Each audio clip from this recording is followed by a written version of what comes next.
Hey everyone, welcome back. Thanks for joining us today. We've got a brand new story to share with you. So let's begin. Thomas Stonewall Jackson, Tom, or Stone to his friends and family, looked forward to the upcoming weekend as he drove home that afternoon from work. Monday was Memorial Day, but he and Janice, his wife of 5 years, had been invited to spend a 4-day weekend at the country estate of her boss Darren Hansen, a senior partner with the Remington Law Group where Janice worked as a paralegal. Stone already had Monday off. So he took a vacation day to cover Friday. His boss, who also happened to be his father, was kind enough to let him go early on Thursday, so he could get packed and hit the road. The drive to Darren's estate would easily take 3 hours given freeway traffic and the nature of the narrow winding roads leading to Darren's estate. He had high hopes for the weekend. Things had been a little rough with Janice over the last 2 months. She had become somewhat moody, snapping at him for no apparent reason, and forget that what had been a 3 or 4 night a week enthusiastic thing had dropped off to maybe a grudging once every other week get it over with exercise, if that being the concerned loving husband. Stone reached out to Janice hoping to help her overcome whatever bothered her, but she would simply shrug him off, telling him she would deal with it herself. Worse yet, Janice constantly rebuffed his efforts to initiate sex or any physical contact and now frequently recoiled from him when he tried to hold her in his arms or comfort her. The situation was becoming increasingly unbearable for him, and he wondered if she was having an affair. Then she told him they had been invited to her boss' country estate for the weekend to celebrate her promotion. Promotion? Tom asked, confused. You never said anything about a promotion. How long has this been in the works? A couple of months now. Janice told him. I'm sorry, I should have told you before. Is that why you've been so short with me lately? I guess so. I'm sorry, sweetheart, I didn't mean to be such a bitch to you. I've had a lot on my mind lately, she replied contritely. Tom smiled as he wrapped her in his arms and felt saddened when she flinched slightly. I can imagine, he said, and to think I was worried that you might be having an affair. He felt her stiffen up slightly, but then she relaxed. Of course not, Janice said. I would never do something like that to you. He heard the words, but something in her tone didn't sound convincing. I'm glad to hear that. Tom forced himself to respond through his growing uneasiness because, that's the one thing I simply wouldn't tolerate. I know, Janice said quietly. So do you think you can get off the Friday before? 4 days in the country would do us both a lot of good. Sure. I have plenty of vacation time. We can leave Thursday after I get off work if you want. That would be wonderful. I'll let Darren know and have everything packed by the time you get home, she said. Promise it will be a weekend you'll never forget. Stone thought about those words as he filled the gas tank on his new Ford F-154 wheel drive pickup. A weekend he would never forget. He could only hope she meant that in a good way. But a part of him had mixed feelings, especially after the rather serious discussion he had with his father and uncle earlier. He pulled into the driveway, cut the engine, and headed into the house. True to her word, Janice had everything packed and ready to be loaded into the truck. He checked his bags, verifying that his stuff was packed and ready to go. He was impressed that Janice had even packed his toiletries in his overnight bag. Then he took in the other bags. You have enough stuff here for a week, he joked when she came into the room wearing cutoffs and a t-shirt. I thought we were just going to the country for the weekend. I like to prepare for anything, she joked. Why don't you get that stuff loaded up and I'll finish up here? He saw that she had sandwich stuff on the counter and was packing a picnic basket with snacks and drinks for the ride out, as she used to do when they took day trips over the weekend. Sounds good, he said with a smile. Maybe this would be a good weekend after all, he thought. He loaded everything into the truck, helped Janice finish packing the food, locked the house, and set off for what he ardently hoped would be a good weekend in the country. This weekend is going to be the best ever, Janice gushed as Tom drove. Trust me. You'll have a great time. I'm looking forward to that, Tom replied, hoping she meant it. It took longer than Tom planned to get out of the city thanks to an accident on the freeway that brought traffic to a screeching halt. As a result, they were running almost 2 hours behind schedule. But that didn't affect Janice's buoyant good mood, which pleased Tom. He filled the gas tank up once more when he reached the road that would take them to Darren's estate, then followed the windy road through the hilly wooded terrain. It was well after dark when they reached the gate leading to Darren's sizable 2-story home. Janice had been given the code for the gate, and soon they pulled up to the sprawling brick mansion. Damn, this is one hell of a biggest house, Tom exclaimed. 3 men in dark suits and sunglasses approached the truck. As Tom turned the engine off, Tom wondered why would they need sunglasses in the dark? I can get our luggage, Tom said as he opened the back door of the pickup. Thanks. Anyway, no, sir, that's our job, one of the men said in a voice that held no humor. Another man held his hand out. Keys, sir.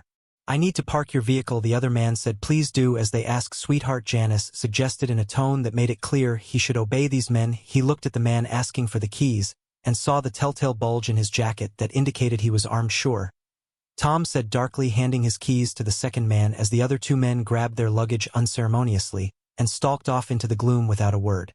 "Thank you," the man said mechanically. Tom watched as the men easily carried the heavy bags up the steps. "Are you coming?" Janice asked. "Yeah, sure, on my way." Tom followed Janice and the two men up the stairs, wondering why they would need to be armed. Something about this just didn't seem right. "Ah, there you are. I trust you had a safe trip," a tall man with dark curly hair boomed. When they entered, Tom recognized the man as Darren Hansen. He had met Darren a few times at company holiday events. As Tom watched Janice and the man exchanged hugs, then he turned to Tom. "Thomas, it's good to meet you again. I'm Darren Hansen," he announced, extending a hand. "Welcome to my humble abode." "Thank you, a pleasure meeting you again, Mr. Hansen," Tom said, accepting Darren's hand. "No need to be so formal, Tom. May I call you Tom? I have a feeling we'll be seeing a lot more of each other," Darren said with a slight smile, "especially now that your wife is moving up in the firm." "Of course," Tom said. "I'm sorry. We're running late. There was an accident on the freeway," Janice explained. "So I heard." Darren said. "I am gratified you made it safely. Are the others here?" Janice asked. "Others?" Tom wasn't aware others would be here. "Yes, they're all here, unfortunately. They decided to turn in for the evening, wanted to get well rested before the festivities begin tomorrow," Darren replied. The man who took Tom's keys returned through the front door, handing the keys back to Tom. "Thank you," Tom said, putting the keys in his pocket. By now the two men who took their luggage had returned from the second floor. "Harold, escort the Jacksons to their room, if you would," Darren commanded. "Yes, sir," one of the big men said. "We'll see you bright and early tomorrow morning." Darren said. "Sleep well, thank you." Janice said quietly, her eyes downcast. Demurely Tom noticed, but didn't say anything. He simply filed it in the back of his mind. Maybe Dad was right, he thought this way. "Please," Harold commanded in a dead, gravelly voice. Tom and Janice followed the man up the spiral staircase and down 2 hallways before stopping at a locked door. He pulled out a card key and held it before a reader, and Tom heard the door lock open. Harold opened the door and motioned for them to enter the room. "Oh my," Janice gasped. When they walked inside, the room was spacious and well appointed. It even had its own bathroom with a double vanity and a large television monitor on the wall opposite. The king-sized bed, a gas fireplace, took up most of one wall. "This is very nice," Tom said with forced cheerfulness as he looked around. "I'm glad you approve," Harold said. He pulled out 2 card keys, one of which he handed to Janice and the other to Tom. "These are your keys to the room. Keep them with you at all times. Please, breakfast will be served at 7:30 tomorrow morning. Good night." "Good night," Janice replied as Harold left the room, closing the door. "This is a very nice room," Tom said as he walked around taking inventory of the room. "Yes, it is," Janice agreed as Tom began hanging his clothes in the closet. Janice put her things away, but Tom noticed she simply hung her garment bag in the closet, not taking her clothes out first. "So who are these other people Darren said would be here?" he asked. "Oh, just some bigwigs from the firm," Janice replied, not looking at him. "And this new position, what is it exactly?" Tom followed up.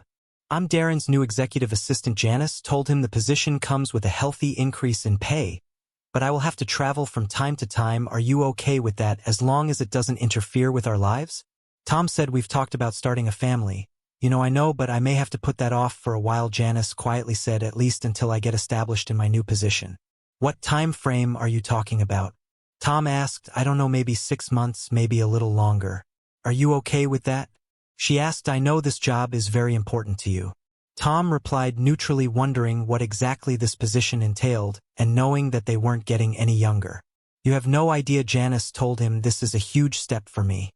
All I'm asking is for some time and a little patience." "Fair enough," Tom said, taking his wife in his arms. "I'm very proud of you, don't you really?" Janice asked in a small voice. "Of course," he responded, kissing her face. "I love you, Janice. Don't ever forget it." "I love you too, Stone," she replied after they climbed into the bed and turned out the lights. Tom reached for Janice, but her eyes were closed and she appeared asleep. He sighed, as this had been her pattern for the last 2 months.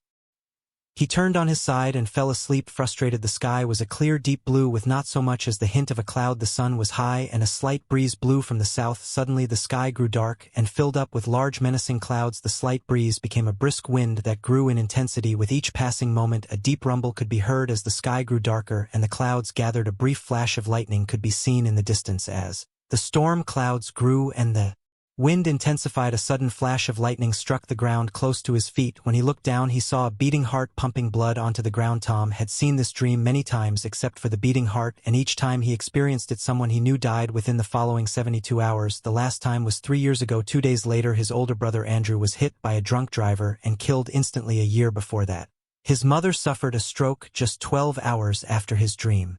And she died 24 hours later, never regaining consciousness. Tom sat up in bed, sweat pouring off his body.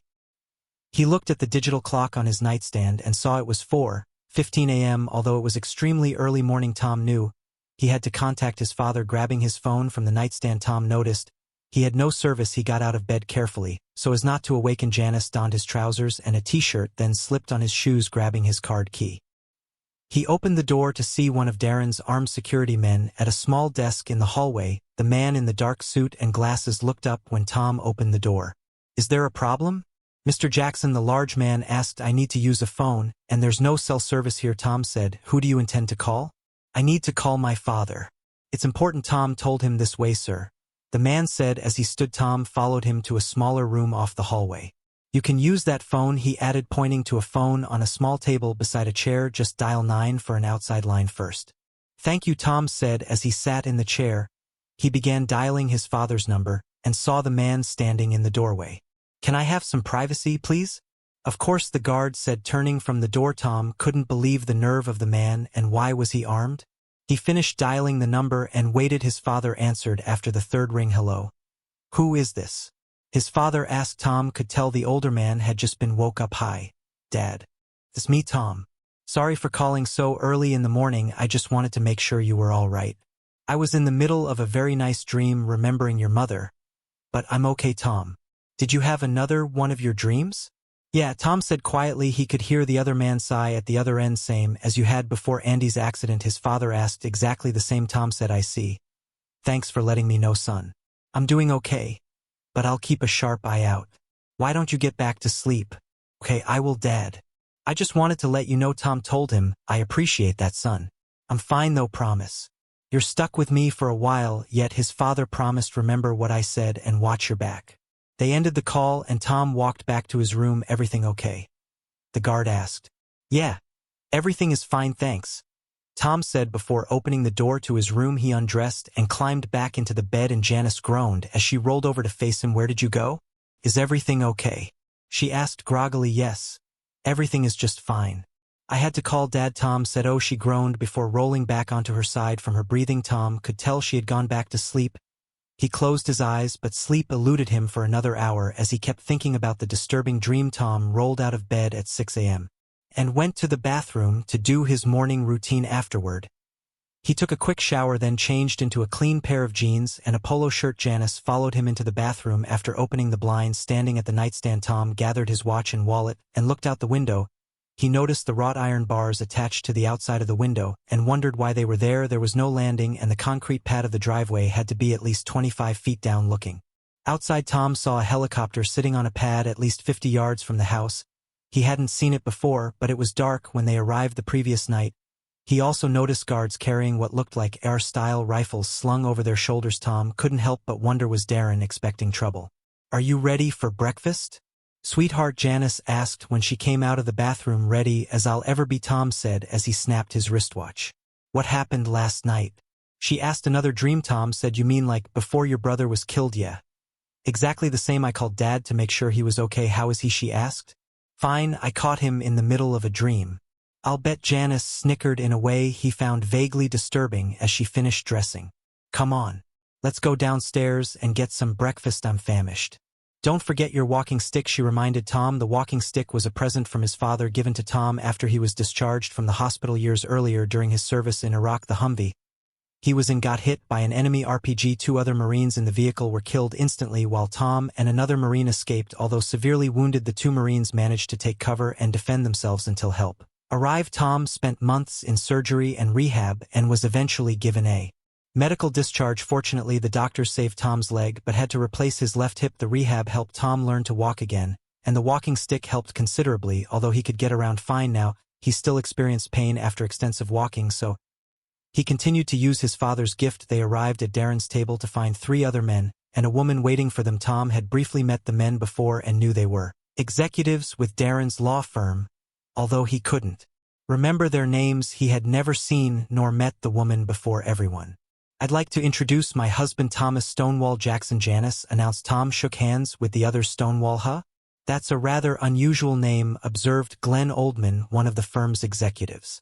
My parents were big on the Grand Ole Opry back in the day, so they named me after a favorite country and western singer from the 50s and 60s. Tom replied. Dad used to joke. It was either that or Michael Stonewall Jackson. Yeah. I seem to recall that name. Glenn replied with a smile. He died about 10 years ago, didn't he? That's what I heard. Tom replied. The woman smiled as Tom accepted her hand. It's good to finally meet you, Mr. Jackson. I've heard a lot about you. I'm Eve Carson. She said. Pleasure to meet you. Miss Carson, please. Call me Tom. I hope you've heard at least a few good things. So, what do you do for the firm? I'm in charge of training and recruiting, and please feel free to call me Eve. I have heard a lot of good things, and I have a feeling we'll be spending a lot of time together this weekend. Oh, Tom asked. Why? Is that with Janice's new position? There's going to be a lot of changes in your life, Darren stated before Eve could respond. She's here to help you adjust, and why would I need to adjust to my wife's promotion? Tom asked, more than a little concerned. He looked at Janice for an explanation, but none was forthcoming. It's complicated, Darren stated bluntly. Let's eat breakfast first, shall we? Maybe we can get to know each other a little before we get into the meat of things. They sat down as Darren's employees wheeled carts into the room. As Tom watched, they placed dishes in front of everyone piled with eggs, bacon, toast, and fruit. Another employee walked around the table pouring coffee into their cups. Tom also took stock of the armed security men who took stations on either side of the door. So Tom, why don't you tell us a little about yourself? Rick Harmon, another executive, asked. Janice says you were some kind of soldier or something. Tom glanced at Janice before answering. He had told her a little about his service, but it went over her head. As far as she was concerned, everyone who wore a green uniform was in the army. I was in the military, but I was never a soldier, Tom replied before taking a bite of his scrambled eggs, which he found delicious. Oh, what were you then? Rick asked, glancing at Janice. I was in the Marines, Tom answered. Thank you for your service, Darren said. What did you do in the Marines, if you don't mind my asking? Not at all, Tom said. I was a scout sniper assigned to a force reconnaissance unit when I was wounded. Scout sniper. Huh? Mused Ryan Jones, the third executive at the table. So basically you killed pigs, right? Tom saw the glances between the other executives and the security men before replying.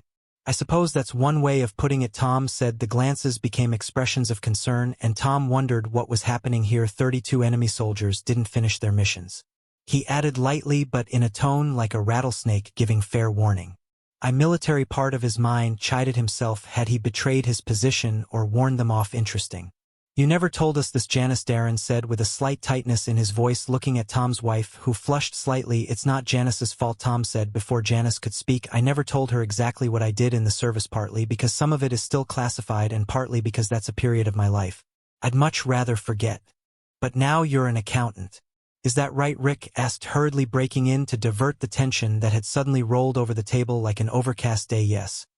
I was discharged after my rehab and went to college to finish my business degree. That's where I met Janice. I'm now a forensic accountant working for my father. Tom said. What does your father do? Glenn asked. He runs Jackson Specialty Investigations, works primarily for corporations. Tom said. I've heard of them. Rick said thoughtfully. They do good work from what I've heard. They finished their breakfast engaging mostly in small talk. But that didn't help Tom, who had a very uncomfortable feeling about all of this. He had learned to pay close attention to his instincts on the battlefield, as they had kept him alive more than once. Well, it looks like a beautiful day outside. Eve, why don't you take Tom for a tour around the property while we go out back? Darren asked. Of course, Eve replied. Tom looked at Janice and tried to gauge her thoughts, but couldn't. She had an expression he would hate to play poker against. Go ahead. Sweetheart, it'll be okay, she said encouragingly but a little stiffly. Yeah. Okay, Tom said. He was uncomfortable with the situation but felt he couldn't do much now, so he acquiesced to Darren and Janice. Intel and recon and intel, he told himself, grabbing his walking stick. He looked at Eve. Are you ready, Tom? She asked with a brightness he knew was phony. Sure, Tom replied, hoping the churning in his gut would settle down after you. Janice put a hand on his arm before he left, and he stopped and looked at her. Just remember that. I love you, she whispered. Thanks for listening. This story isn't over yet, and things are about to get even more intense. Stay tuned for the next part to see what happens next.